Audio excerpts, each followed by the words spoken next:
kabarnya? Luar biasa ya. Luar biasa. Puji Tuhan, hari ini ada kebaktian Natal. Ya. Saya kadang-kadang bercandain, kita ada Natal nggak di tanggal 18? Betul nggak ya? Karena lagi heboh sekarang, betul? Ya, di YouTube, pemerintah, BMKG, semuanya ya di akhir tahun. Ya, biar masa bodoh. Ya, ada bencana masa bodoh. Betul? Ya, mau ada gempa, mau ada tsunami, mau ada apa, terserah. Amin. Kita punya Allah yang dahsyat. Amin. Amin. Ya. Nah, hari ini kita merayakan Natal bersama. Ya. Kita nggak undang-undang ya, ini saudara-saudara semua. Ya. Nah, tema Natal hari ini, tahun ini, Firman Tuhan mengatakan temanya berjaga-jaga senantiasa sambil berdoa. Ya. Kita dapat tema dari Tuhan tahun untuk menghadapi akhir tahun. Akhir tahun ini belum selesai, soalnya 2022. Ya. Banyak yang gembar-gembor ya di Bandung juga ya, Pak, nanti tanggal 21. Kok ada tanggal 21? Ada yang ngomong tanggal 25, tanggal 25. Ada yang pokoknya akhir tahun banyak bencana, dan tahun depan yang lebih parah. Ya. Tapi firman Tuhan kita memberikan nasihat, memberikan tema kepada kita untuk berjaga-jaga senantiasa sambil berdoa. Supaya kamu beroleh kekuatan. Coba ditampilin ayatnya. Lukas 21 ayat 36.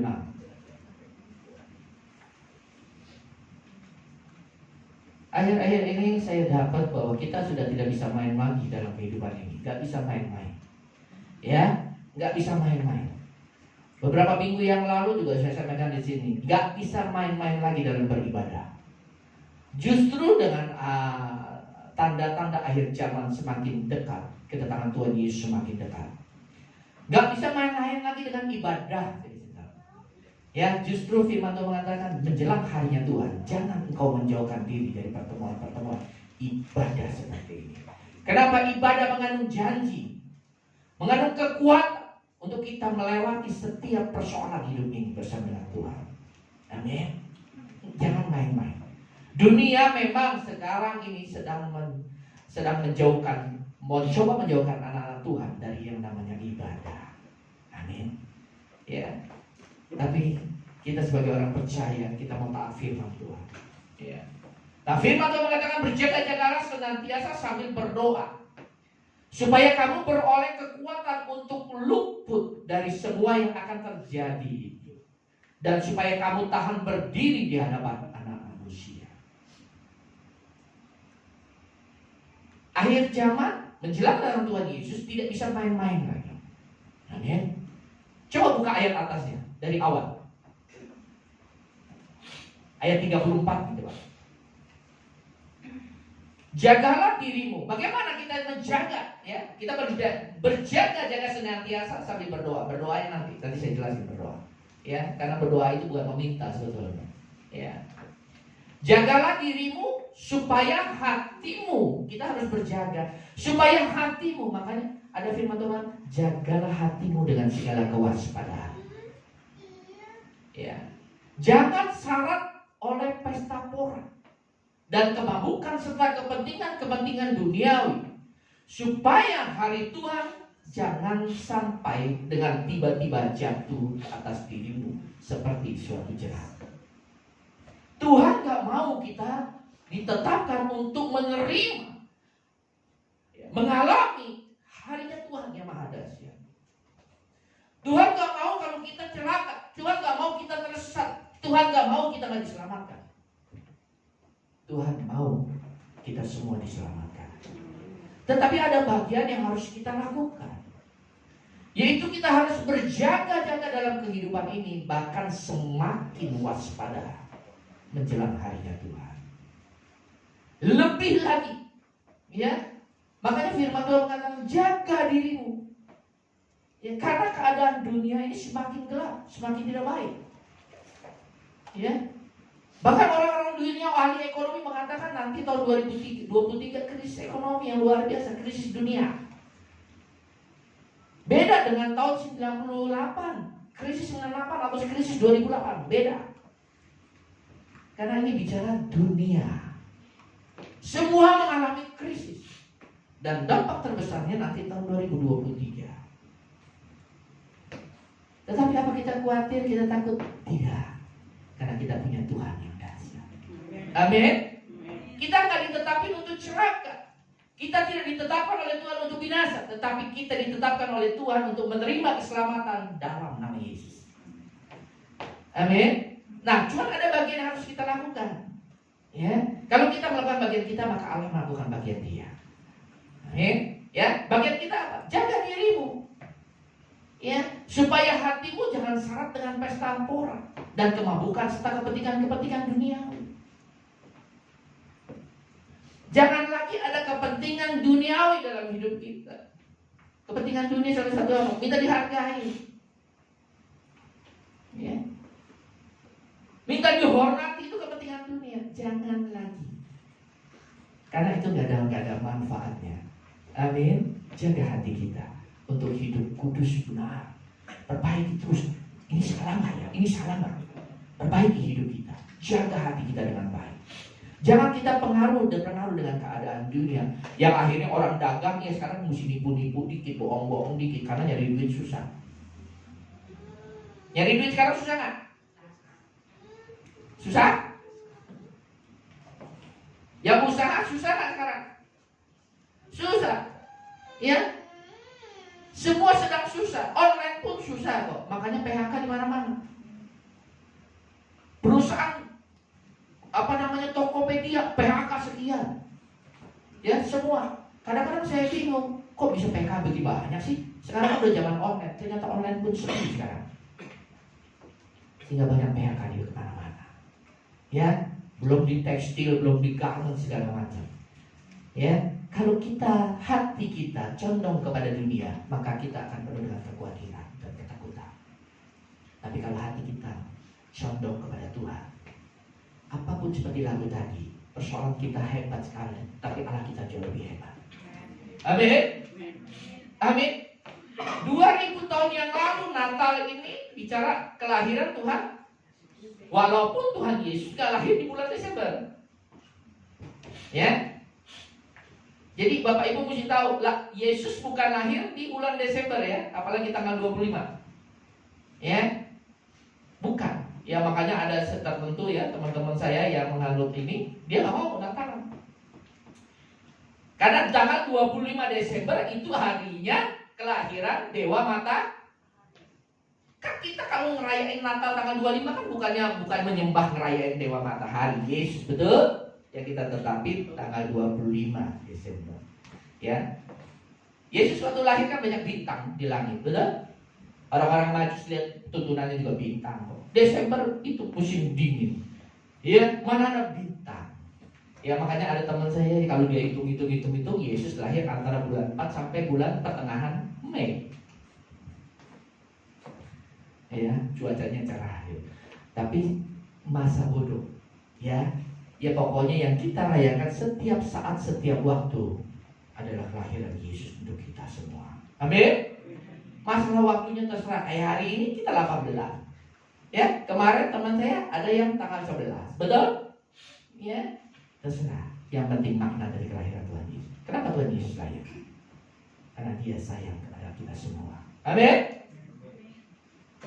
Dia datang untuk menebus, mengangkat kita, mengeluarkan dari kita dari kutuk dosa. Itu kelahiran Yesus. Natal yang kita rayakan adalah kelahiran Tuhan Yesus. Yesus datang ke dunia karena Dia baik, karena Dia mengasihi kita. Makanya Dia lahir.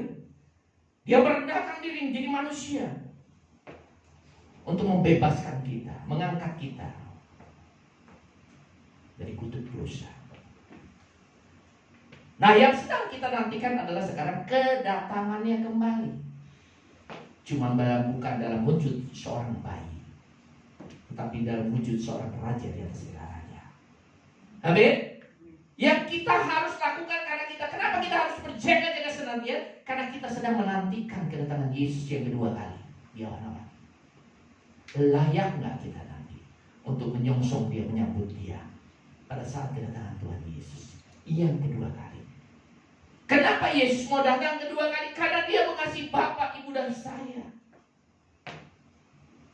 Makanya dia datang kembali menyelamatkan kita. Amin.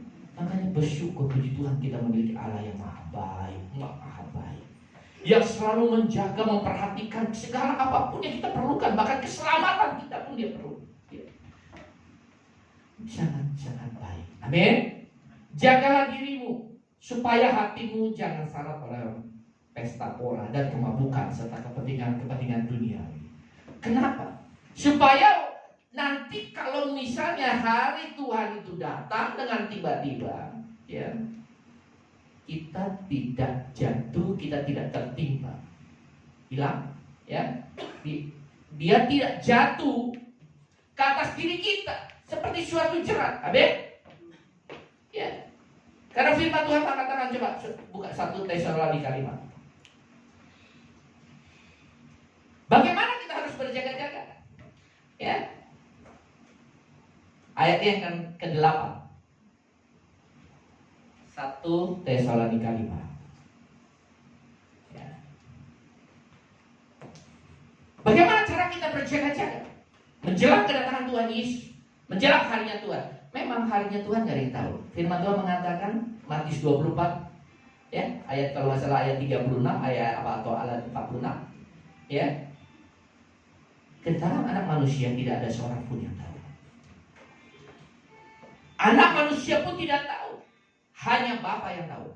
Tetapi tanda-tandanya Tuhan berikan kepada kita untuk kita bersiap-siap, untuk kita berjaga-jaga. Nah, kalau kita lihat kejadian demi kejadian yang ada di muka bumi ini, waktunya sudah. Amin. Makanya, tetapi kita yang adalah orang-orang siang, baik kita sadar, ya, baiklah kita sadar. Kita berjaga dengan apa? Jaga tadi kan hati kita. Jangan terpengaruh dengan keadaan dunia. Persiapkan hidup benar, sekalipun mungkin tantangan luar biasa akhir-akhir ini. Tetapi percaya Allah bersama dengan kita. Tidak ada yang mustahil dia lakukan. Amin. Nah, bagian kita selebihnya adalah berbaju jirakan iman. Tetap memiliki iman bahwa Allah kita jauh lebih besar. Tadi kan saat percaya Tuhan bekerja. Kalau kita nggak percaya, Tuhan nggak bisa bekerja dalam hidup kita. Tapi kalau kita percaya, apapun Tuhan bisa lakukan dalam hidup kita. Amin. Membangkitkan orang mati pun bisa. Ya, makanya ada lagu juga, walau 1000 rebah biarin, kiri kanan rebah, kita tetap berdiri bersama dengan Tuhan. Amin. Nah, inilah bicara iman, percaya. Di akhir zaman kita harus berbaju jirakan iman kita kepada Tuhan, bahwa Tuhan berjanji, ya, Tuhan akan meluputkan kita dari harinya Tuhan. Dia yang janji. Amin. Ya, dan berbaju jirakan kasih. Saya kasih tahu, dalam keadaan yang sulit, orang kasihnya pasti akan mulai luntur. Betul nggak? Orang dalam kondisi sulit, bahkan kekurangan, boro-boro dia bicara kasih. Betul? Ngapain gua mikirin saudara gua?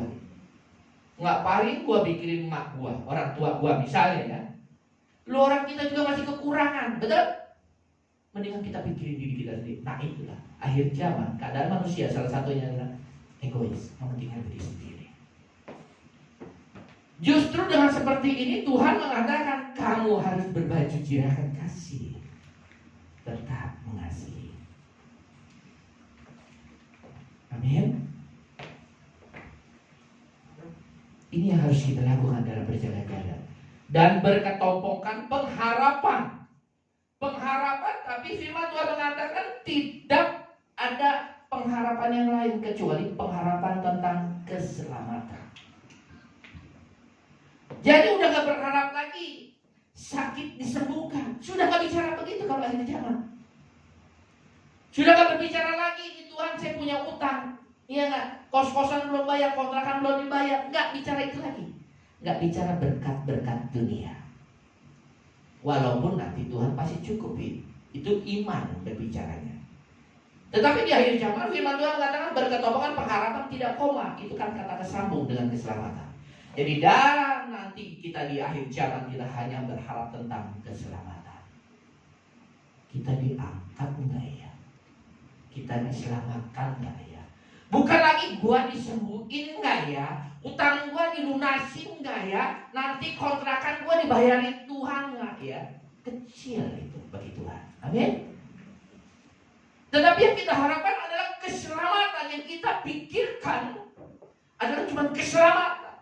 Kita diselamatkan enggak ya? Ini bicara hijab. Karena waktu nanti Tuhan Yesus datang di awal malam, dia nggak lihat berapa mobil lu. Dia nggak lihat berapa rumahmu, berapa deposito. Tuhan nggak lihat lagi. Amin. Yang Tuhan lihat, adakah iman di bumi ini. Nah, makanya kita hanya berharap tentang keselamatan. Nah, kalau kita hanya berharap tentang keselamatan, pasti kita akan jaga hidup kita dengan baik dan benar. Jaga hati kita. Hati kita bengkok. Gua mulai benci nih, sakit hati nih sama saudara gua nih. Iya kan? Itu kan gak layak di hadapan Tuhan. Kita gak jaga dengan hati dan benar.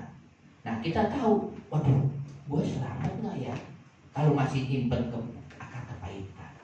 Cepat dibuang sebelum Tuhan Yesus datang. Amin. Karena nanti akhirnya kita gak mengalami keselamatan. Ya. Maka firman Tuhan mengatakan, coba ayat ke-9. Ya, kita harus berbaju jirakan iman, kasih dan berketokohan, hanya pengharapan tentang keselamatan. Nah, kita pegang janji firman Tuhan ayat 9. Karena Allah tidak menetapkan bapak ibu saya dan kita semua untuk ditimpa murka. Ya, Tuhan gak mau kita mengalami murkanya harinya Tuhan. Nah, ini firman janji juga. Karena Allah tidak menetapkan kita untuk ditimpa murka, tetapi untuk beroleh keselamatan oleh Yesus Kristus Tuhan kita. Tapi ada bagian yang harus kita lakukan. Kita harus berjaga-jaga dalam hidup ini. Jaga hidupmu, jaga kekudusanmu. Hidup benar. Dengan berketopokan, berbaju jirakan iman, kasih dan berketopokan pengharapan. Amin. Ya. Nah, ini harus kita jaga. Jaga hatimu dengan baik dan benar. Jaga gaya hidupmu dengan benar. Kalau hidup gua kayak begini terus, gua selamat nggak? Kalau nanti tiba-tiba ya Yesus datang, dia datang seperti pencuri, kita kagak tahu. Tiba-tiba dia datang, gua diangkat nggak ya? Bapak Ibu, kalau Yesus datang mau diangkat nggak? Mau? Soalnya kalau nggak diangkat, saya kasih tahu, pahlawan pun menangis. Berarti mendapat dahsyatnya. Ya? Amin? Kan mau diangkat, betul. Sekarang saya tanya, kalau sekarang nih kan, Tuhan Yesus datang, coba lihat ke dalam diri kita. Gua layak diangkatnya. Kira-kira Bapak Ibu diangkat nggak kalau Yesus sekarang datang? Yakin dirimu diangkat nggak? Yakin nggak, Pak? Nah, ya kan? Bu Bayanti, yakin nggak kalau Yesus datang sekarang diangkat? Yakin. Amin. Berapa banyak yang yakin di tempat ini? Kenapa kita nggak yakin? Mungkin kita masih ada kotoran, kerikil-kerikil, ranting-ranting yang kotor. Makanya melekat kepada Tuhan Yesus. Seperti Mazmur 91. Sungguh hatinya melekat kepadaku, maka aku akan meluputkannya. Kalau kita nggak melekat kepada Tuhan, bagaimana? Ya, janji Tuhan bisa kita klaim bahwa Dia akan meluputkan kita. Sekalipun Tuhan berkata, karena Allah tidak menetapkan kita untuk ditimpa murka. Kalau orang yang berbaju jirakan iman, kasih dan pertolongan pengharapan, jaga hidupnya benar, kita tidak akan menerima murka ini. Amin. Ya, kita hanya penonton melihat. Ya. Makanya kita harus berjaga-jaga. Ya, harinya Tuhan sudah semakin nyata, semakin dekat. Dan saya merasakan semakin dekat, sudah dekat sekali. Karena saya pernah bertanya kepada Tuhan Yesus. Ya, memang kita nggak tahu waktunya Tuhan, seperti firman Tuhan mengatakan. Hanya Allah yang tahu kapan harinya Yesus, anak domba ada datang ke dunia. Tetapi tanda, saya minta tanda dari Tuhan. Dan Tuhan kasih 3. Tanda yang pertama, kedua, dan ketiga. Ini masuk sudah yang ketiga, sedang berjalan. Saya nggak tahu kapan berakhirnya. Tapi kalau melihat dari peperangan, ya, dari penyesat nabi-nabi palsu banyak sudah muncul. Ya, penyesat sudah muncul. Ya, berarti tanda-tanda akhir zaman sudah semakin dekat. Peperangan yang sudah masuk akal. Saya bilang, ya, saya banyak sampaikan, Ukraina sama Rusia itu peperangan yang nggak masuk akal. Cuma persoalan sepele, betul? Kalau Ukraina dikebuk boleh dia balas, dia perang, betul nggak? Ya, dia diserang dulu, enggak. Ini persoalannya sepele yang nggak masuk akal sehingga terjadi kehancuran luar biasa. Bahkan dampaknya bisa ke seluruh dunia. Hanya gara-gara Ukraina mau bergabung sama NATO. Hanya gara-gara itu terjadi perang yang luar biasa sampai hancur semuanya. Nggak masuk akal. Nah, kalau kita lihat begini, banyak kejadian yang semakin tidak masuk akal. Berarti tanda-tanda kedatangan Tuhan Yesus sudah semakin dekat. Makanya kita nggak bisa main-main lagi. Ya, yang pertama kita harus berjaga-jaga. Berjaga-jaga senantiasa sambil berdoa. Ya. Coba buka Filipi 4 ayat 6. Filipi 4 ayat 6.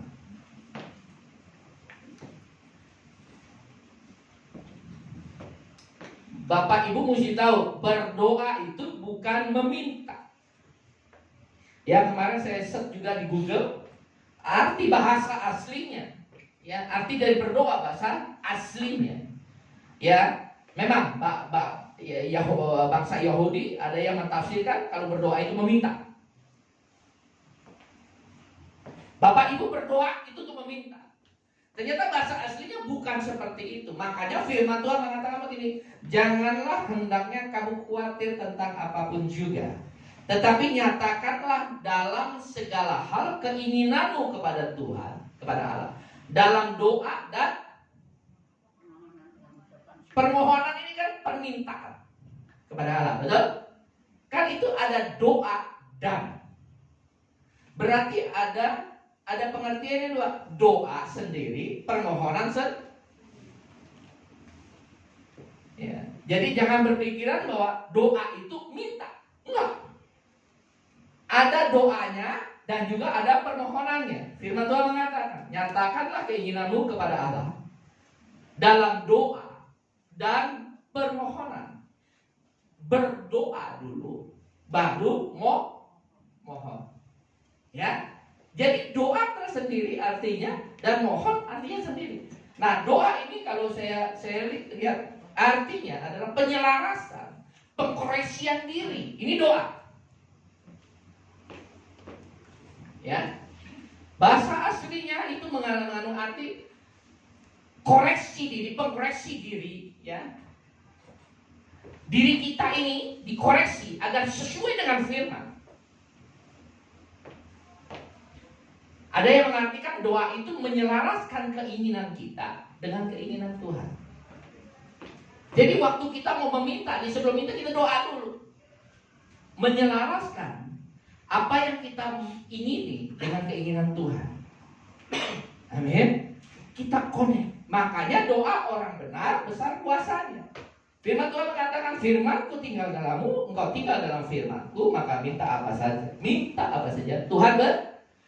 Tuhan berikan, minta apa saja. Nah, konotasinya kalau kita doa aja, bahwa doa itu adalah permintaan, berarti apa yang gua minta Tuhan kasih. Tapi kalau kita pisahin, ya, kita ada minta. Memang janji Tuhan, kalau kita hidup benar sesuai firman, maka apapun yang kita minta Tuhan berikan. Tetapi apa yang kita minta ini sudah kita selaraskan keinginan kita dengan keinginan. Dan yang terjadi adalah karena kita adalah hamba Tuhan, berarti kita harus mengutamakan keinginan Tuhan. Makanya begitu kita dalam doa kita selaraskan keinginan kita dengan Tuhan, ya, sudah connect, kita minta, pasti Tuhan kasih. Amin. Jadi ada doa dan permohonan. Ya, ingat, ya. Jadi hendaklah Kamu jangan khawatir tentang apapun juga, tetapi nyatakanlah dalam segala hal keinginanmu kepada Allah dalam doa. Dalam doa itu koreksi dulu supaya kita menjadi serupa dengan Tuhan. Koneksi, ya, menyelaraskan dulu keinginan kita dengan keinginan Tuhan. Ya, begitu sudah connect keinginan Tuhan yang jadi, maka mintalah, maka Tuhan akan berikan. Amin. Nanti salah kaprah, ya, suami-suami jengkel sama istrinya, dia berdoa. Firman Tuhan mengatakan bahwa ini apapun saya minta di dalam nama Yesus, Tuhan berikan, agar anak dipermuliakan di dalam nama Bapa. Betul? Bapa dipermuliakan dalam nama. Betul kan? Dia berdoa, istri cerewet, Tuhan ganti, minta istri yang baik. Betul? Dia yakin dan percaya, betul kan? Katanya dikabulkan. Betul? Kalau dia pemahamannya doa adalah minta, dan dia percaya apa yang dia minta dalam nama Yesus. Dalam nama Yesus. Minta istri baru. Kira-kira dikasih nggak? Nggak dikasih, besok dia ulang. Karena pemahamannya masih salah. Besok dia ulang. Kayaknya kemarin nyebut dalam nama Yesusnya kurang mantap. Betul nggak? Dia ulang lagi besoknya. Ya, tidak terjadi. Kenapa? Karena tidak selaras dengan keinginan Tuhan. Yang selaras dengan keinginan Tuhan, ya inilah yang aku berikan kepadamu. Ya, bersyukur, bersukacitalah kalau punya istri yang cerewet. Bukan minta ditukar tambah. Kenapa? Firman Tuhan mengatakan, yang tadi coba buka yang ayat 4, Filipi 4 ayat 4 lah.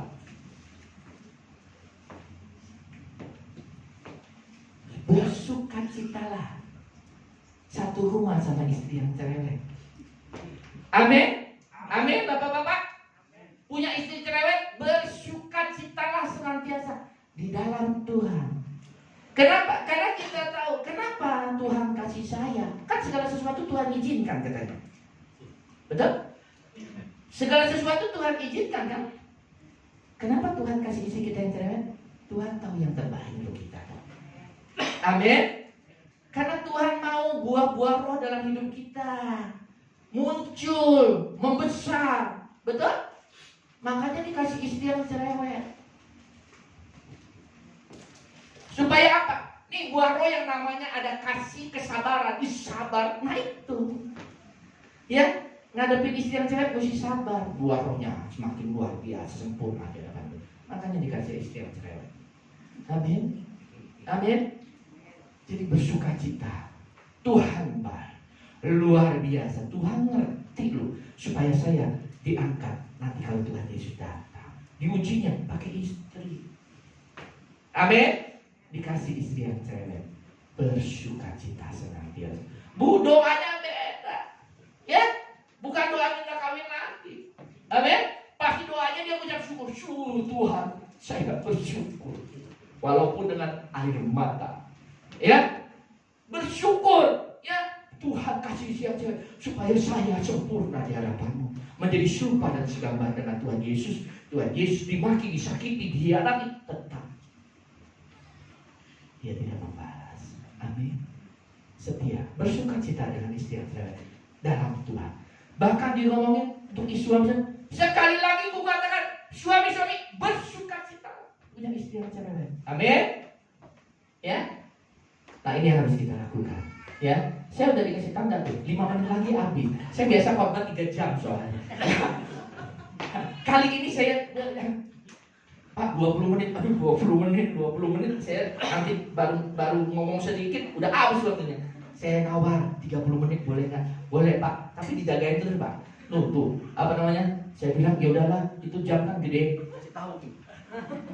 Sekarang saya dikasih tanda. 5 menit lagi?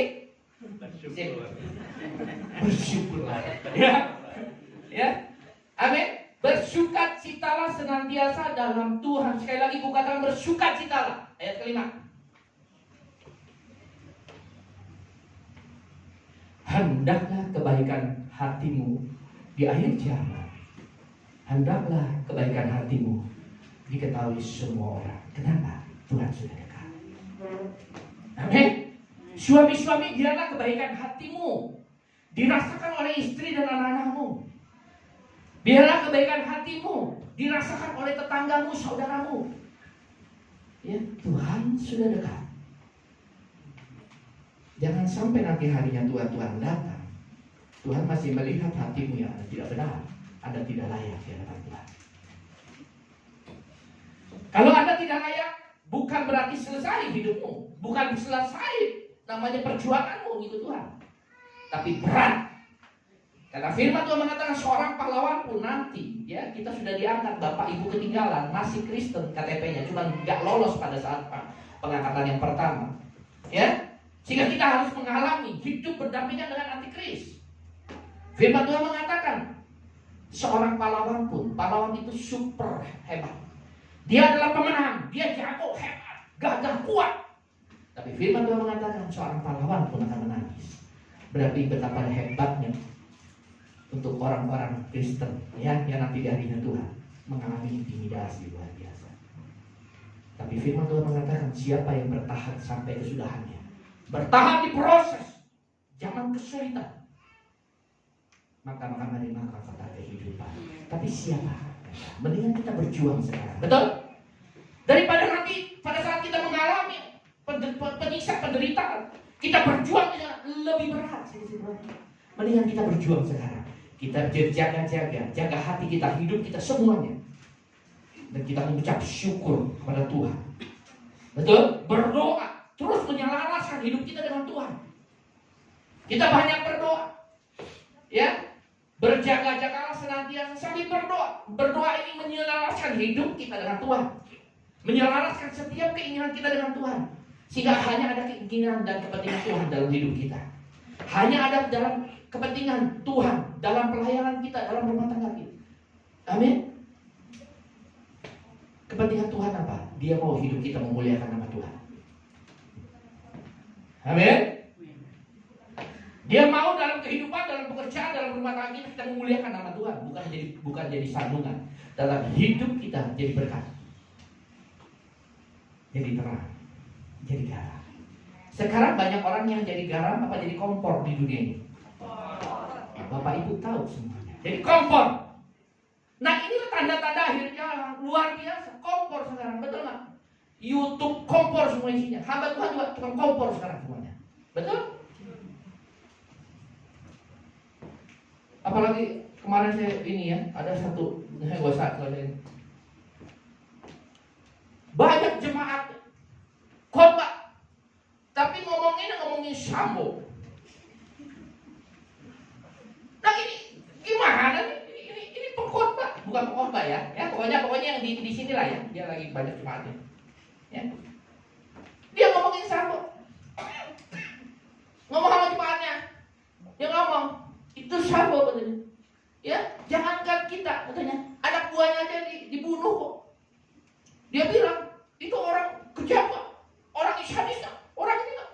Saya gue seneng bener loh, ini mau khotbah apa ngomporin orang. Amin. Ya, kita juga banyak kok di sini. Ya, betul nggak? Kita pendeta-pendeta banyak nggak di sini? Tukang kompor. Cari tukang kompor tuh, ada di YouTube banyak. Yang gelarnya pendeta, insinyur, insinyur, dokter, segala macam, ada pendetanya, PDH, STH gitu. Banyak kan tukang kompor? Banyak. Berarti sudah mau kiamat. Amin. Nah, kita tahu itu waktunya, tanda-tanda kedatangan Tuhan Yesus itu sudah semakin dekat. Makanya kita harus berjaga-jaga, berdoa, selalu menyelaraskan hidup kita agar pikiran, perasaan, dan kehendak kita sama seperti Kristus. Amin. Amin. Supaya nanti kalau tanggal tiba-tiba Yesus datang, kita diangkat. Amin. Amin. Sudah habis ya? Yuk kita bangkit berdiri. Ya.